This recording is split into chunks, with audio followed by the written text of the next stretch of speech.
You're a young woman in medieval England, and you've just received news that should fill you with joy. The king has chosen you for marriage to one of his most powerful lords. Your family celebrates, counting the gold that will flow into their coffers.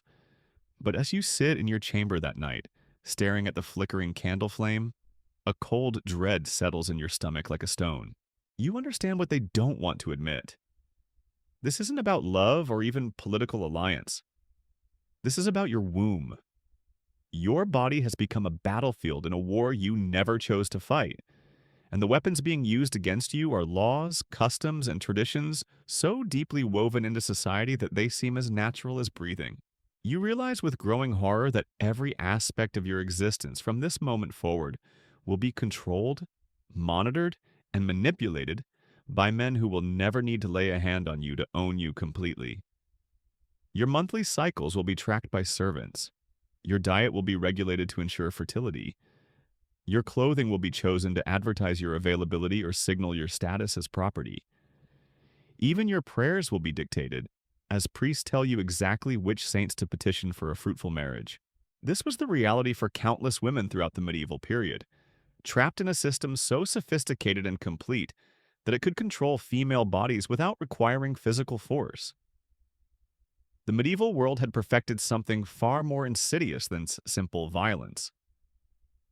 They had created a web of social, legal, and religious controls that made women complicit in their own subjugation. Before diving into these forgotten stories of survival and suffering, if you enjoyed learning about the hidden truths of history, consider hitting that like button and subscribing for more content like this. Please comment below to let me know where you're listening from. I find it incredible that we're exploring these ancient stories together from different parts of the world, connected across time and space by our shared curiosity about the past. What you're about to discover isn't just another tale of medieval oppression. It's the blueprint for how power structures can control entire populations without appearing overtly violent. The techniques developed in medieval Europe were so effective that their echoes still reverberate through modern society, influencing how we think about women's bodies, autonomy, and choice. The medieval period wasn't just a time when women had fewer rights. It was an era when an entire civilization developed systematic methods for turning women's bodies into instruments of political and economic control. These weren't crude or primitive techniques. They were sophisticated, psychologically devastating, and remarkably effective at achieving their goals. The story begins with something deceptively simple: marriage law. But this wasn't marriage as we understand it today, with concepts of mutual consent and partnership. Medieval marriage was a legal transaction that transferred ownership of a woman's body from her father to her husband, along with everything that body could produce. Children, labor, sexual availability, even the woman's death all became the property of the man who possessed her. The genius of this system lay in how it made control seem natural and divinely ordained. Women weren't being oppressed, they were told. They were being protected, cherished, and given their highest purpose in life. The very laws that stripped them of autonomy were presented as gifts, privileges that elevated them above the common concerns of men who had to worry about politics and warfare. Consider the legal concept of coverture, which literally meant that a married woman's legal identity was covered by her husband's. She couldn't own property, sign contracts, or even testify in court without his permission. But this wasn't presented as oppression, it was protection. Why should a delicate female mind be burdened with such complex matters when her husband could handle them for her? The psychological brilliance of this approach cannot be overstated. By framing control as protection, medieval society created a system where women policed themselves. They internalized the belief that their bodies were too valuable and too dangerous to be left under their own control. A woman who tried to assert autonomy over her own flesh wasn't just breaking laws, she was endangering her immortal soul and threatening the stability of civilization itself. The church played a crucial role in this elaborate deception. Medieval Christianity developed a complex theology around women's bodies that managed to simultaneously venerate and despise them. The female form was sacred because it could create life, but it was also cursed because it had brought sin into the world. This contradiction created a perfect justification for total control. Women's bodies were too holy to be defiled by their own choices, yet too corrupted by original sin to be trusted with self-governance. Every menstrual cycle was a reminder of Eve's transgression. Every pregnancy was both a blessing and a punishment. This theological framework meant that controlling women wasn't just politically expedient, it was a religious duty. The practical implementation of this control was breathtakingly comprehensive.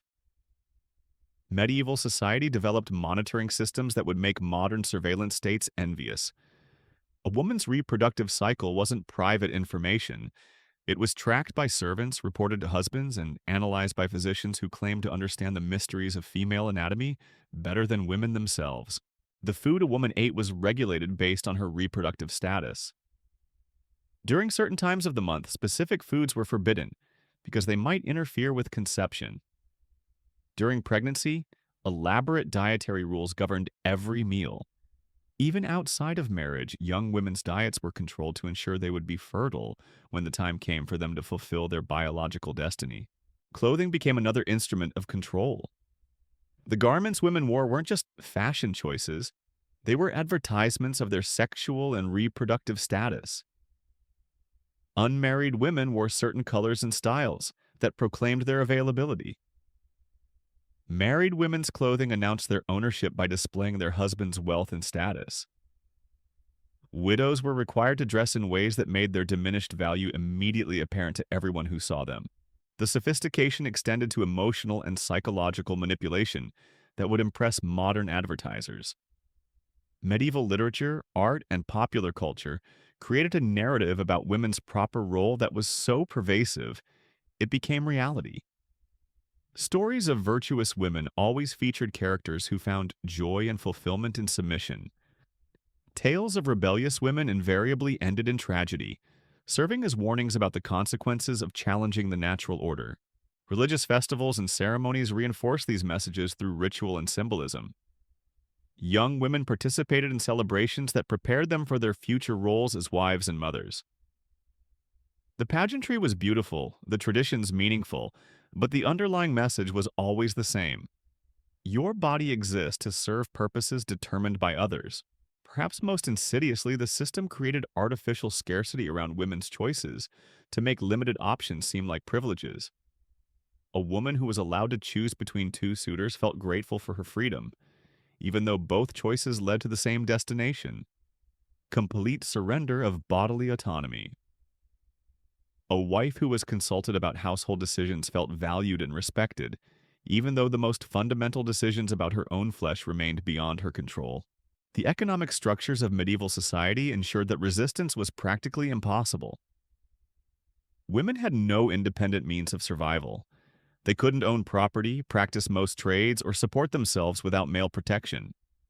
This economic dependence wasn't an accident. It was carefully constructed to ensure that even women who questioned the system had no practical alternative to submission. The legal framework complemented these economic controls perfectly. Laws governing adultery, for example, weren't really about protecting marriage. They were about protecting property rights and women's reproductive capacity. A woman who had sex outside marriage wasn't just sinning. She was stealing from her husband or father by potentially creating children whose paternity was uncertain. These property rights extended even to women's deaths. Widows couldn't remarry without permission because their deceased husband's family retained interest in their reproductive potential. A woman's womb belonged to her husband's lineage even after he was gone, ensuring that any future children would serve the interests of his family rather than her own. The system's genius lay in how it made alternatives literally unthinkable. Medieval women weren't oppressed by force, they were controlled by the complete absence of any conceivable alternative. The idea that a woman might control her own body wasn't just illegal or immoral. It was intellectually impossible within the medieval worldview.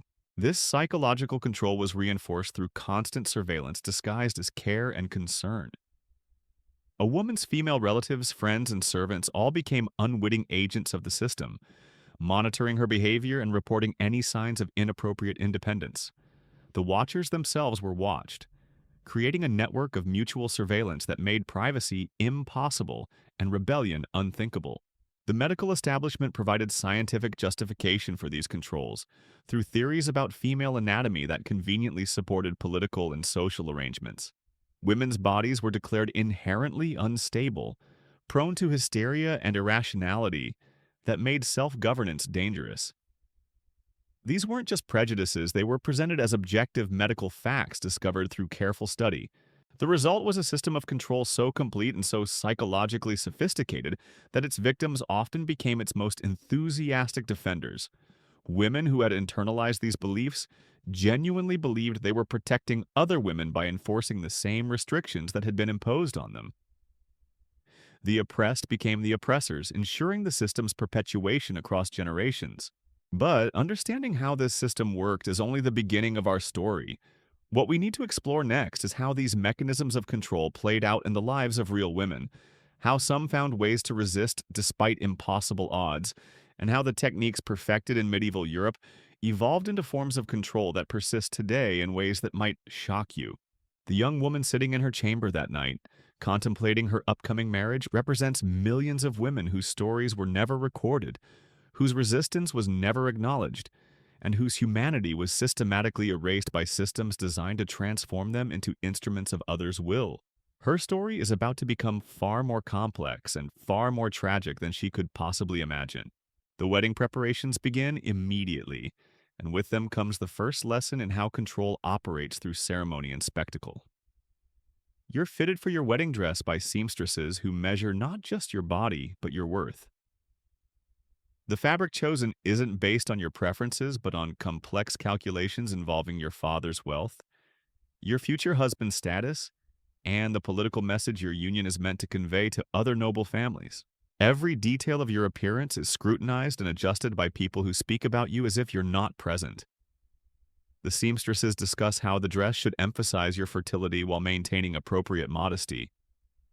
Your mother and aunts debate which jewelry will best advertise your family's prosperity without appearing vulgar. Even your hairstyle becomes a matter of political negotiation, as different arrangements signal different messages about your purity, availability, and the prestige of the families being united.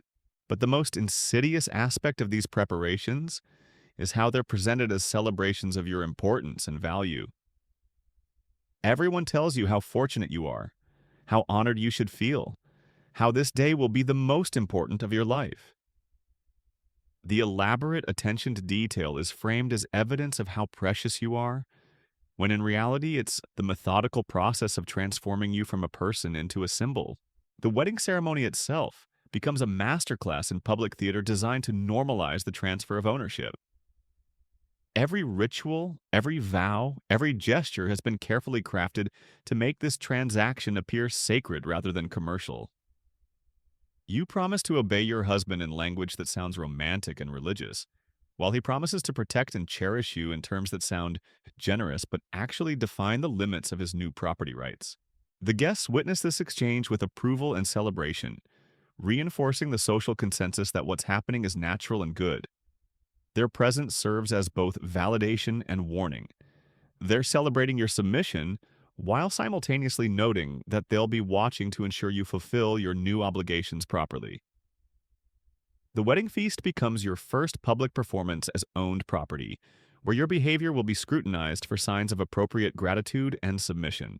After the ceremony, the bedding ritual strips away any remaining illusions about consent or personal autonomy. The same community that just celebrated your marriage now participates in ensuring its consummation, treating your sexual availability as a matter of public interest rather than private intimacy. Witnesses escort you to the marriage bed, and their expectations make clear that your body's primary function is now reproductive service. The months following your wedding reveal the full scope of how this system operates in daily life. Your household becomes a carefully orchestrated surveillance network, where your every action is monitored and reported. Your ladies-in-waiting aren't just companions. They're intelligence agents whose job is to track your menstrual cycles, note any changes in your appetite or mood, and report anything that might indicate pregnancy or its absence. Your husband doesn't need to be physically present to control your body because the entire social structure does it for him. Servants monitor your food to ensure you're eating fertility-enhancing ingredients during your fertile periods and avoiding foods thought to prevent conception. Your schedule is arranged to maximize opportunities for pregnancy while minimizing activities that might be considered harmful to your reproductive potential. Even your spiritual life becomes subject to reproductive control. Your confessor guides your prayers towards saints, specifically associated with fertility and childbearing. Your religious observances are timed to coincide with your menstrual cycle, creating a calendar where your body's natural rhythms become synchronized with religious obligations, designed to reinforce your primary purpose as a vessel for creating heirs. The psychological pressure is relentless but subtle. Instead of crude threats or obvious coercion, you face constant gentle reminders about your duties and expectations. Conversations with other women invariably turn to children, pregnancy, and the joys of motherhood. Stories you hear always feature women who found happiness through successful childbearing or tragedy through failure to produce heirs. Your reading material is carefully selected to reinforce these messages. The books available to you tell stories of virtuous women who achieved greatness through their wombs rather than their minds. Religious texts are chosen to emphasize passages about female submission and reproductive duty, while omitting or downplaying sections that might suggest alternative paths for women's spiritual development. The medical establishment provides scientific legitimacy for this comprehensive control through elaborate theories about female anatomy that justify every restriction.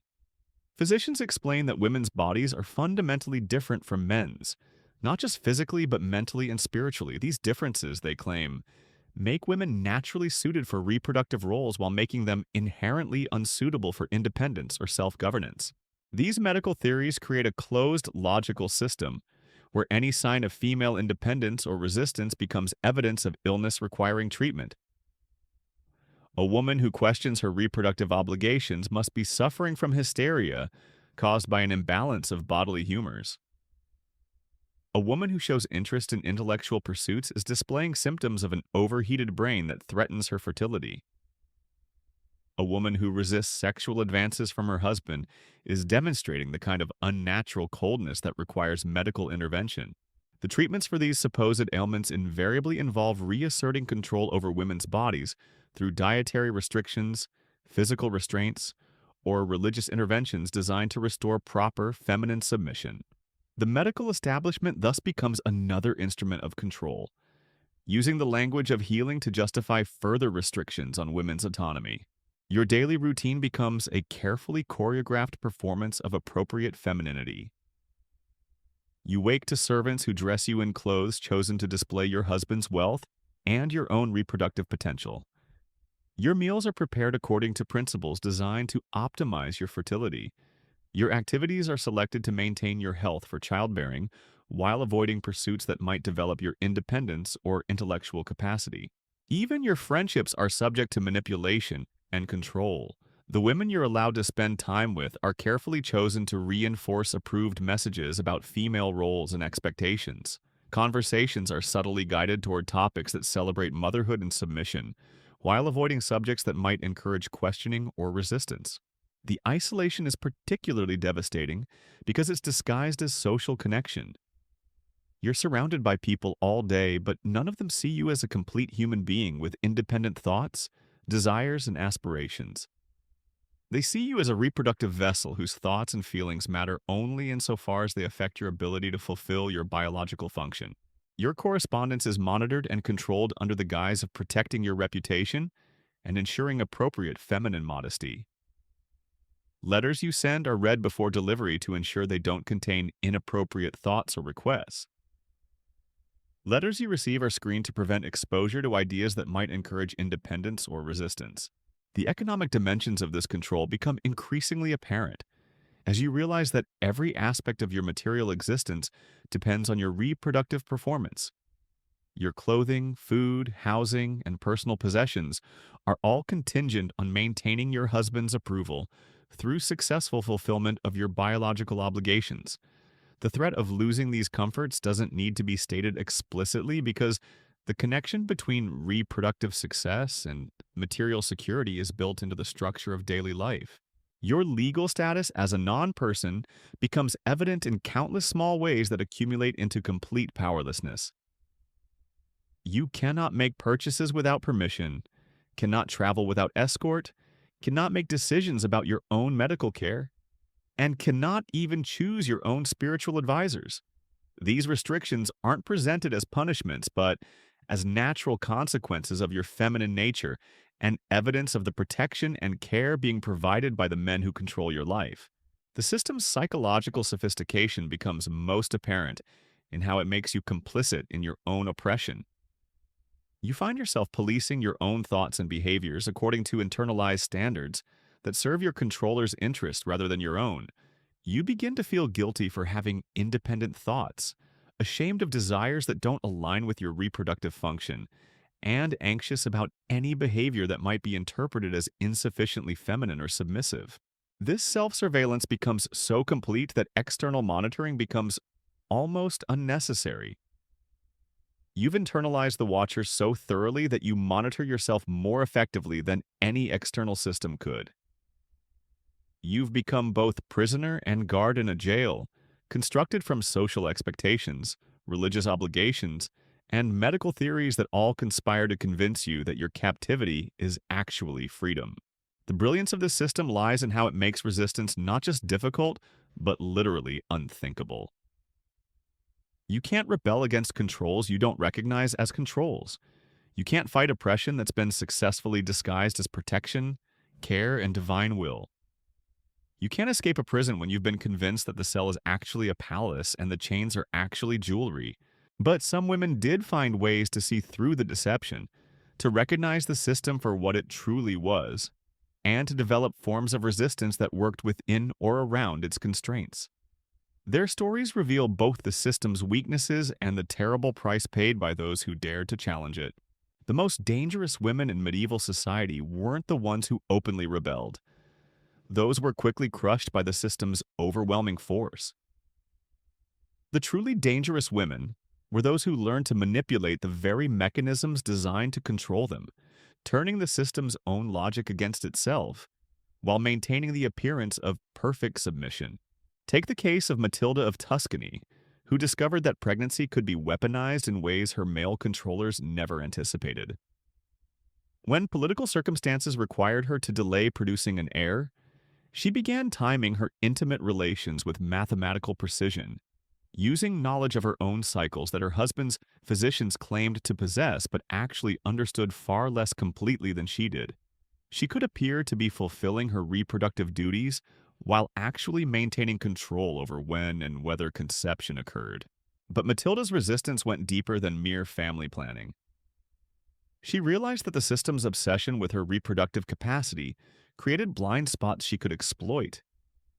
While everyone focused intensely on her womb, they paid less attention to her mind. She began cultivating relationships with scholars, merchants, and political figures under the guise of ensuring her future children would inherit valuable connections and knowledge. These conversations, officially about preparing for motherhood, actually became her political education. She learned about trade routes, military tactics, and diplomatic strategies by asking questions framed as concerns about her children's future inheritance. Her controllers encouraged these discussions because they seemed to demonstrate appropriate maternal instincts, never realizing they were providing her with the knowledge she would later use to outmaneuver them. The correspondence network Matilda developed reveals how some women created underground channels of communication that operated parallel to official surveillance systems. Letters between women about pregnancy symptoms, child-rearing advice, and domestic concerns carried coded information about political developments, economic opportunities, and strategic alliances. The very topics that men dismissed as trivial feminine chatter became the foundation for sophisticated intelligence networks. These networks operated on the principle that men's contempt for women's supposed interests created zones of invisibility where real power could be cultivated. A gathering of women to discuss embroidery patterns might actually be a strategic planning session. A recipe exchange could contain coded instructions for everything from contraception to poison. A prayer circle might serve as cover for political organizing that would be impossible in any other context. The medical establishment's theories about female anatomy created another unexpected avenue for resistance. Since women's bodies were supposedly mysterious and unpredictable, Symptoms could be manufactured or exaggerated to avoid unwanted obligations. A woman could claim her physician had prescribed rest during certain times of the month, effectively creating periods of autonomy disguised as medical necessity. Some women became experts in the very medical theories used to control them, learning to speak the language of humoral imbalance and feminine delicacy so convincingly that they could prescribe their own treatments.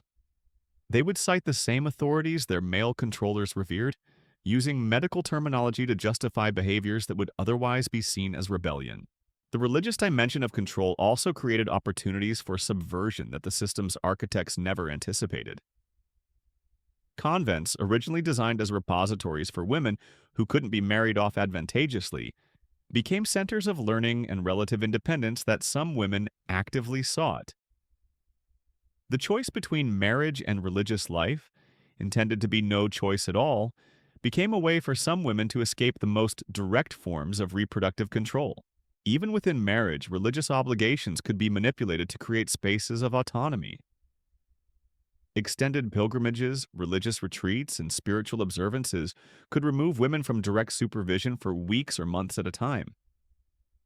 Some women became so skilled at leveraging religious requirements that they spent more time outside their husband's direct control than within it. The economic aspects of the system also contained vulnerabilities that clever women learned to exploit. Since married women officially couldn't own property or conduct business, some developed elaborate networks of male proxies who would act on their behalf while officially making their own decisions. These arrangements required tremendous trust and careful coordination, but they allowed some women to accumulate wealth and influence that remained invisible to official oversight. Widowhood, despite its many restrictions, created temporary windows of opportunity that some women used to devastating effect. The period between a husband's death and remarriage, when a woman was technically under male guardianship but practically autonomous, could be leveraged to restructure assets, form new alliances, and position herself for greater independence in whatever arrangement came next. The most sophisticated resistance involved women who learned to make the system serve their own interests while appearing to submit to it completely. They would use their roles as mothers to influence their sons' education and political development, essentially raising the next generation of male authorities to be more sympathetic to women's interests. They would leverage their positions as wives to influence their husband's business and political decisions, becoming the power behind the throne while maintaining plausible deniability about their influence. These women understood that direct confrontation with the system was suicidal, but indirect manipulation could be incredibly effective. They learned to phrase their desires as concerns for their family's welfare, their suggestions as humble requests for guidance, and their demands as expressions of feminine worry that required masculine reassurance. The psychological sophistication required for this kind of resistance was enormous. Women had to maintain perfect performances of submission while simultaneously working to undermine the very system they appeared to support. They had to remember which persona to present to which audience, keeping track of complex webs of deception that could unravel catastrophically if they made a single mistake. The price of discovery was always severe. Women caught manipulating the system faced punishments designed not just to destroy them, but to serve as warnings to others. Public humiliation, economic ruin, social ostracism, and physical violence were all tools used to demonstrate what happened to women who dared to resist their designated roles. But perhaps the most devastating punishment was the erasure of these women's stories from historical records. Male chroniclers had no interest in documenting female resistance that might inspire others to similar rebellion. The few accounts that survive often come from sources trying to discredit these women, portraying their intelligence and independence as evidence of moral corruption or supernatural evil.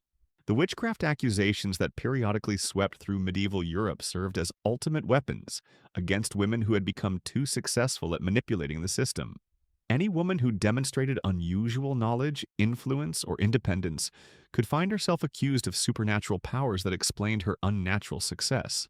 These accusations served both to eliminate specific threats and to reinforce the message that women who exceeded their designated roles must be in league with evil forces. The economic disruption caused by these periodic purges reveals how effective female resistance actually was. If women had truly been as powerless and submissive as the official narrative suggested, there would have been no need for such dramatic interventions to restore male authority. The very violence of these responses demonstrates that the system of control was never as complete or effective as its architects claimed. The legacy of medieval resistance strategies can be traced through centuries of women's movements that use similar techniques of working within oppressive systems while gradually undermining them. The suffragettes who used their status as moral guardians of society to argue for political rights, the women who entered professions by claiming their feminine nature made them specially suited for certain kinds of work, and the activists who leveraged their roles as mothers to justify involvement in social causes were all drawing on strategies pioneered by medieval women who learned to turn their oppression into opportunity. Understanding these historical resistance patterns reveals something crucial about how systems of control actually function. They're never as total or effective as they appear from the outside. Every system of oppression creates its own contradictions and vulnerabilities that can be exploited by those who understand its logic well enough to manipulate it. The medieval system's obsession with controlling women's bodies ultimately became its weakness. By focusing so intensely on reproductive capacity, it created blind spots around women's intellectual and political development that some women learned to exploit brilliantly.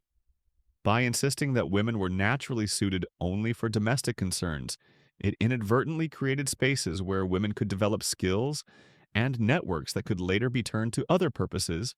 The religious justifications for female subordination contained theological contradictions that educated women could use to argue for different interpretations of divine will. The legal frameworks that made women property also created property rights that clever women could sometimes manipulate to their advantage. The medical theories that declared women inherently unstable also provided excuses for behaviors that might otherwise be seen as rebellious. But perhaps most importantly, the system's insistence on presenting oppression as protection created a fundamental contradiction that some women learned to exploit. If male control was really about protecting women from their own weaknesses, then women who could demonstrate strength and competence were logically entitled to greater autonomy. If feminine nature was really about nurturing and moral guidance, then women had not just the right, but the obligation to influence the men around them toward more virtuous behavior. These contradictions in the system's own logic provided the intellectual foundations for resistance movements that would eventually challenge and ultimately overthrow many of the medieval period's most oppressive institutions. The women who learned to navigate these contradictions weren't just surviving their circumstances, they were laying the groundwork for future generations who would have greater freedom and opportunity. But the cost of this resistance was enormous, both for the women who attempted it and for those who chose not to take such risks. The psychological toll of living a double life, the constant fear of discovery, the isolation that came from being unable to trust anyone completely, and the knowledge that failure meant not just personal destruction, but the reinforcement of oppressive systems for other women. All of these burdens weighed on women who dared to resist. The majority of women, faced with these impossible choices, chose survival over resistance. They internalized the system's messages about their proper roles, found whatever happiness they could within its constraints, and passed its expectations on to their daughters. This wasn't cowardice, it was a rational response to circumstances where rebellion carried terrible risks and offered uncertain rewards.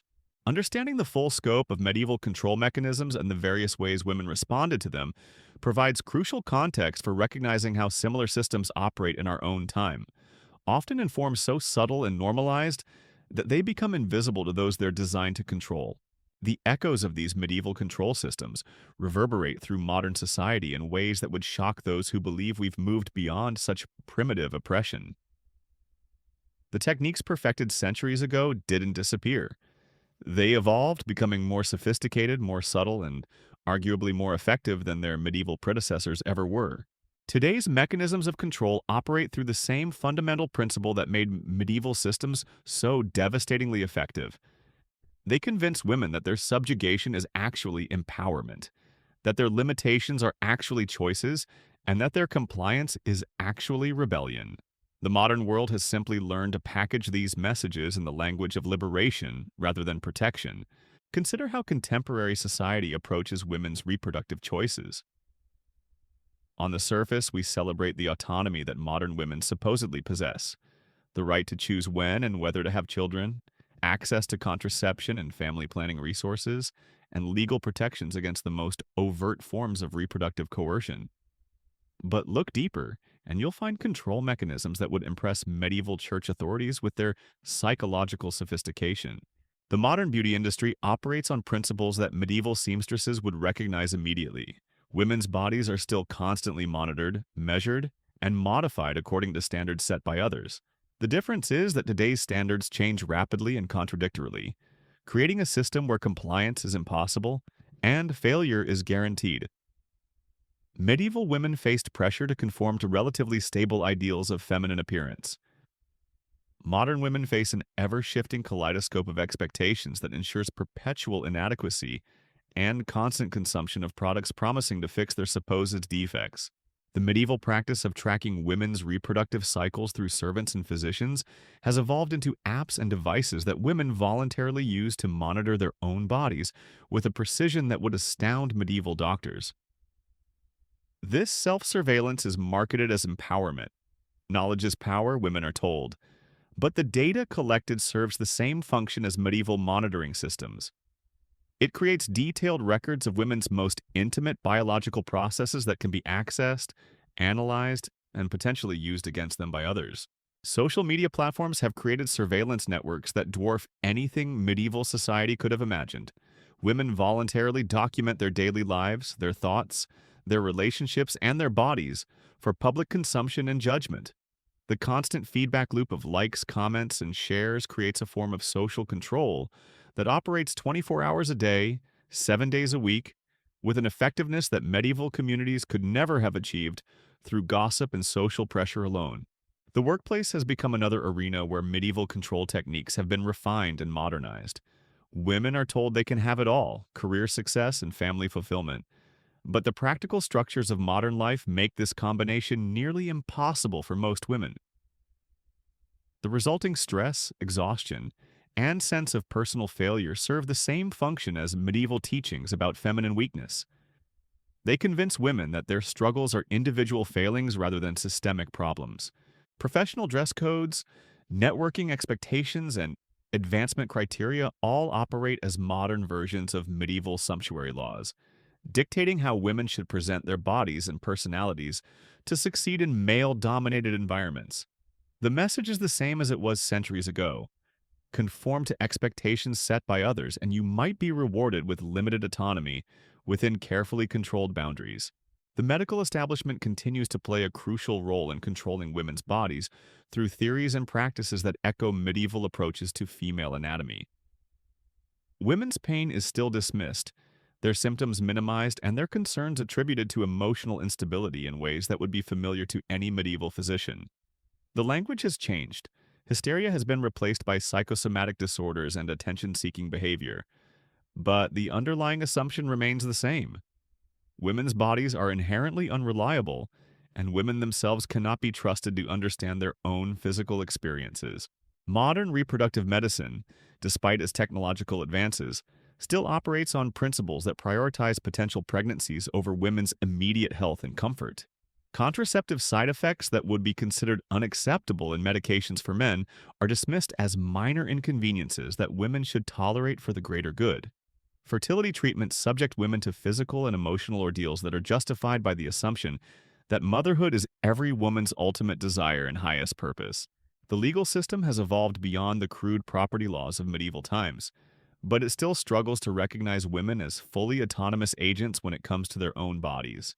Debates about reproductive rights, sexual consent, and bodily autonomy are conducted in language that treats women's bodies as public property, subject to regulation by others. The medieval concept that women's reproductive capacity belongs to the community rather than to the women themselves persists in modern form. Educational institutions continue the medieval tradition of channeling women toward roles and subjects deemed appropriate for their gender. Though the mechanisms have become more subtle, girls are encouraged to be collaborative rather than competitive, to focus on helping others rather than achieving for themselves, and to prioritize relationships over individual accomplishment. These messages are presented as recognizing and celebrating feminine strengths, but they serve the same function as medieval teachings. They limit women's aspirations and ensure their continued subordination. The entertainment industry has replaced medieval literature and religious art as the primary source of cultural narratives about women's proper roles. Movies, television shows, books, and music still predominantly feature stories where women find fulfillment through relationships with men and through motherhood, while depicting women who prioritize their own goals and ambitions as either tragic figures who learn the error of their ways or villains whose independence makes them dangerous and unnatural. Religious institutions, even those that have officially embraced gender equality, continue to promote interpretations of sacred texts and traditions that emphasize women's roles as supporters of men rather than independent spiritual beings. The language of complementarity has replaced explicit subordination, but the practical effect remains the same. Women are assigned supporting roles in religious hierarchies and encouraged to find their spiritual fulfillment through service to others rather than through their own direct relationship with the divine. The financial system operates in ways that ensure women's continued economic dependence despite legal equality. The gender pay gap, occupational segregation, and the systematic undervaluing of work traditionally performed by women all serve to maintain economic structures that echo medieval arrangements where women could not support themselves independently. The modern welfare state and social safety net, while providing crucial support, also create systems where women's access to resources depends on their relationships with men or their status as mothers, rather than their rights as independent individuals. Perhaps most insidiously, modern culture has learned to co-opt the language of feminism and women's liberation to sell the same old restrictions in new packaging. Women are told that choosing to prioritize family over career is feminist if it's truly their choice, ignoring the ways that economic necessity, social pressure, and limited support systems constrain those choices. They're told that embracing traditional feminine roles is empowering if it's done consciously, overlooking how cultural conditioning shapes what feels natural and desirable. The self-help industry has created a massive market around helping women optimize themselves according to standards that, upon examination, serve others' interests more than their own. Books, workshops, and online courses promise to help women find balance, achieve success, and maintain relationships while looking perfect and feeling grateful for the opportunity to do it all. These resources rarely question whether the expectations women are struggling to meet are reasonable or beneficial. They simply offer more efficient ways to comply with them. Social movements that claim to advance women's interests often operate within frameworks that preserve fundamental power imbalances. The focus on individual empowerment and personal choice obscures systemic issues that require collective action to address. Women are encouraged to lean in, to negotiate better for themselves, and to take personal responsibility for their advancement, while the structures that create inequality remain largely unchanged. The psychological sophistication of these modern control mechanisms far exceeds anything medieval society achieved. Today's systems don't just control women's behavior, they shape their desires, aspirations, and understanding of themselves in ways that make resistance seem not just difficult, but actually undesirable. Women internalize standards and expectations so completely that they become their own most effective enforcers, policing their own thoughts and behaviors according to criteria that serve others' interests. The medieval woman who sat in her chamber contemplating her approaching marriage at least understood that her autonomy was being taken from her. Modern women often don't recognize their constraints as constraints because they've been so successfully reframed as choices, opportunities, and expressions of feminine power. But just as medieval women found ways to resist and subvert the systems designed to control them, modern women are developing new forms of resistance that work within and around contemporary control mechanisms. They're learning to recognize manipulation disguised as empowerment, to question narratives that seem to celebrate their freedom while actually limiting their options, and to build networks of support that operate independently of male-controlled institutions. The challenge is greater now because the systems are more sophisticated, but so are the tools available for resistance. Communication technologies that can be used for surveillance and control can also be used to build communities of women who support each other's genuine autonomy. Educational opportunities that can be used to channel women into predetermined roles can also be used to develop critical thinking skills that expose the mechanisms of oppression. Legal frameworks that can be used to regulate women's bodies can also be used to protect women's rights when applied consistently and fairly. The key insight from studying medieval control systems is that they were never as total or effective as they appeared. Every system of oppression creates its own contradictions and vulnerabilities that can be exploited by those who understand its logic. The women who learned to manipulate medieval systems while appearing to submit to them were laying groundwork for the expanded freedoms that later generations would enjoy. Today's women face the same challenge: how to navigate systems designed to control them while working to create better options for future generations. The techniques may have evolved, but the fundamental struggle remains the same. Understanding how these systems operate, recognizing them as systems rather than natural arrangements, is the first step toward developing effective resistance. The story of that medieval woman in her chamber, contemplating a future where her body would be controlled by others, isn't ancient history. It's a continuing reality for women around the world who live under systems that have learned to disguise control as care, oppression as protection, and subjugation as empowerment. Their struggles and resistance strategies connect them across centuries to women who faced similar challenges and found ways to preserve their humanity despite overwhelming odds. The techniques perfected in medieval Europe for controlling female bodies without touching them haven't disappeared. They've simply become invisible to those who mistake sophistication for progress. Recognizing this continuity is essential for understanding not just the past, but the present and future of women's ongoing struggle for genuine autonomy and equality.